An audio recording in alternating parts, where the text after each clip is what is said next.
लोकांचं अट्रॅक्शन वाढत गेलं, जनतेचं प्रेम वाढत गेलं. नंतर मला कॉल यायला लागले. नंतर इलेक्शन झालतीच आमदारकीचे, मग खासदारकीचे चालू झाले. मग अजितदादांपर्यंत मी पोहोचलो. म्हणजे आमचे काही गावातले तालुक्यातले सभा असल्या मला बोलवायचे. सभेत काही वेळेस चुकून त्यांनी म्हणजे लोबोचा असतात राष्ट्रवादीचा पांचा वगैरे घातल्याच्या नंतर मला तिथून पुढं थंबनेल पडला की मी राष्ट्रवादीचाचे. ते पुसायला मला बरेच वर्ष गेले की मी एक नेता नाही, मी कुठल्याच पक्षाचा नाही आहे. नेता नाही म्हणण्यापेक्षा मला कुठल्याही पक्षात जायला आवडलं नाही, कारण मला शेतकऱ्यांसाठी काम करायचं होतं. आणि आजही मी तेच ठाम मुद्द्यावे की मी शेतकऱ्यांसाठीच काम करतोय, शेतकऱ्यांसाठीच जगतोय आणि शेतकऱ्यांसाठीच जगणार. पण यांनी जर काम करता करता जर भाग पाडलं तर मला तेही पण करावं लागेल. दुसरी महत्त्वाची गोष्ट, मग शरद पवार साहेबांबरोबर सगळ्यांबरोबर बैठका व्हायला लागल्या, भेटायला लागलो.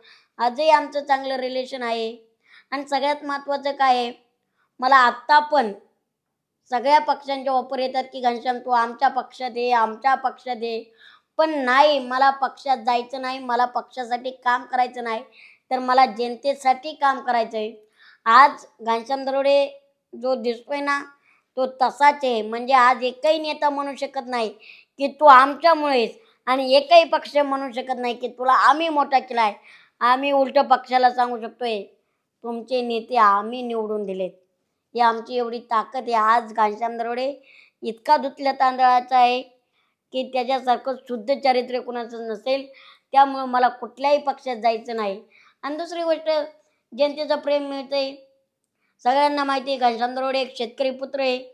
तो काही टाटा बिर्ला नाही, अंबानी नाही आहे. त्याचा काही सोन्याचा चमचा घेऊन जन्माला आलेला नाही आहे. कुठे कार्यक्रम वगैरे असले तर ते डिझेलला वगैरे ते सगळं आमचे वडील बघतात, आई वडील बघतात. तेच आमचं कार्यक्रमाचं नियोजन करतात. मी जातो, ते काय करतात काय नाही हे मला माहीत नाही, पण ते सगळं शेड्यूल वगैरे बघतात. तेच सांगतात की घनश्याम इकडं तिकडं. मग मी आजही वडिलांचा शब्द म्हणजे त्यांचा शब्द असतो. त्यांनी सांगितलं नाही इथं जायचं आहे, इथं जायचं आहे. मग हे मोठे शो वगैरे जे असतात ते आमची बहीण वडील हे मिळून बघतात.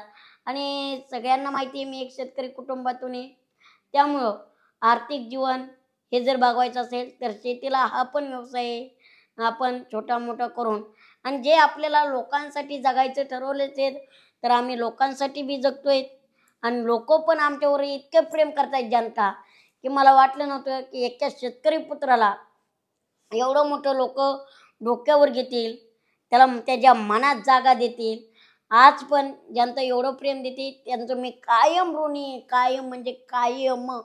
कारण कधी मार्केटमध्ये राहायचं म्हटलं ना तर मी पहिल्यांदाच विचार केला की कधी मध्ये शब्द चुकतो, पण तुम्ही नकळतपणे तो घेतात, तुमचा मोठा मुलगा भाऊ म्हणून सोडून देतात, तर खरंच मनापासून ऋणी.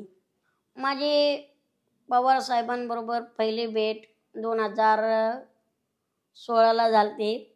आणि पहिली भेट म्हणजे भाषण झालं, बोललो, त्यांचं दर्शन घेतलं आणि त्यांनी माझ्या पाठीवर जी थाप टाकले ते आजही मी विसरलेलो नाही.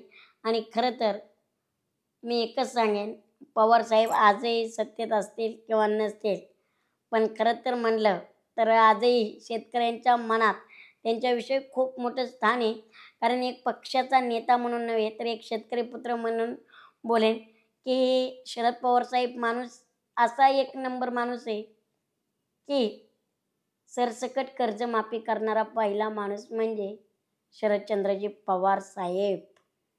त्यांनी शेतकऱ्यांची कर्जमाफी केली. आता काय हो आश्वासनावरच चालते. आता जरी मी पवार साहेबांबद्दल बोललो, आता तुम्ही म्हणता लगेच हा राष्ट्रवादीचा झाला का? नाही, मी ना अजितदादाचा आहे, ना पवार साहेबांचा आहे, ना मी कुठला पक्षाचा आहे. घनश्याम दरोडे स्वतःच्या मर्जीचा मालक आहे. हे देणार ठेवा सगळ्यांनी. घनश्याम दरोडे कुणासाठी बांधील नाही. घनश्याम दरोडेला जर विरोध करायचा, मी ज्याला विरोध करेन, मी शेतकऱ्यांसाठी उभा राहील.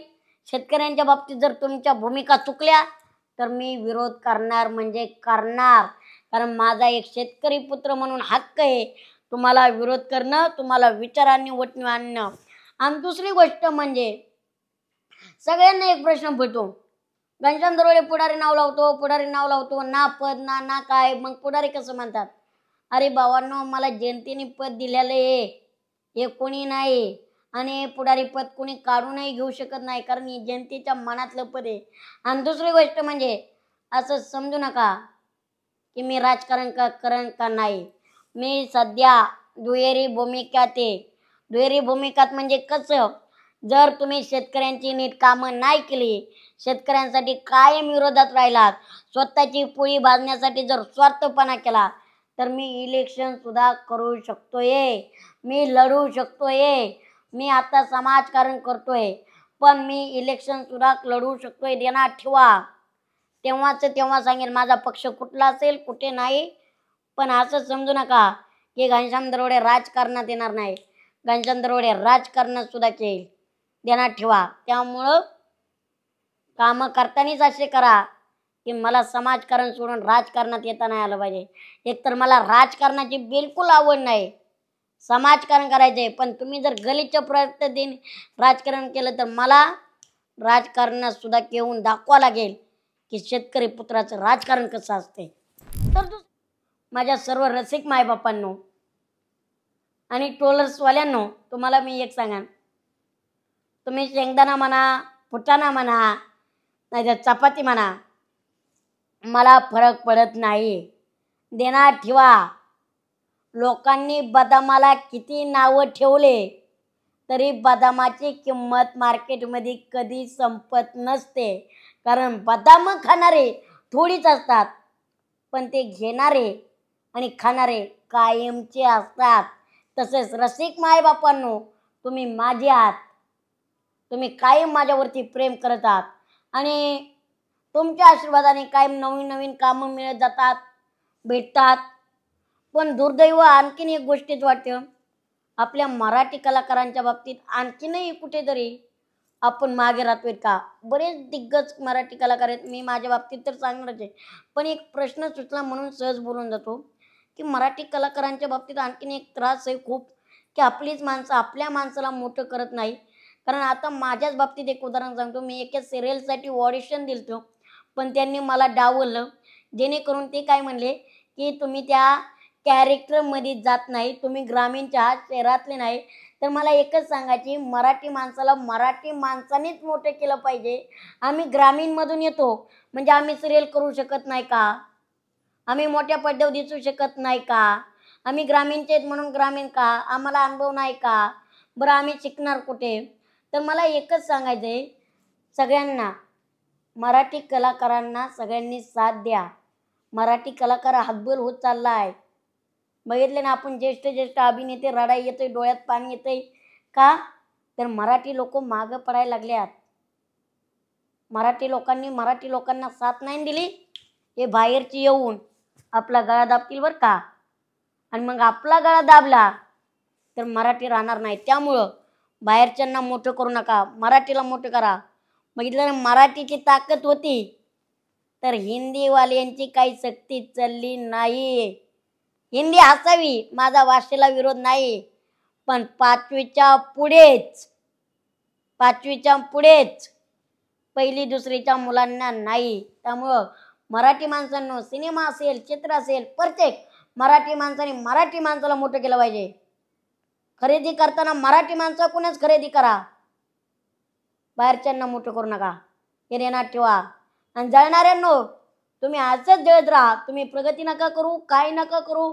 उलट मी तुमच्या बाबतीत लय खुश आहे. लोकांना आपल्या लाईफमध्ये बघायला टाईम नाही. तुम्ही माझी रोज लाईफ बघताय, प्रोफाईल बघताय, ठीक आहे. अशी तुम्हाला मी खूप खूप शुभेच्छा. कारण चांगल्या रस्त्याला गतिरोधक आणि प्रगती करणाऱ्याला विरोध नसेल तर त्याची प्रगती होऊ शकणार नाही. तुम्ही काही असेच मुंकत राहा, मी तुमच्याकडे दुर्लक्ष करील. आणि तुम्हाला ते सांगितलेलंच आहे, ज्यांना आमच्या 13वीची अपेक्षा आहे, तुमचा 13वा नाही, तुमच्या खानदानाचा 13वा केल्याशिवाय आम्ही जात नाही. त्यामुळं कमेंटमध्ये विचारायचं नाही 10वा कधी 13वा कधी, कळलं का?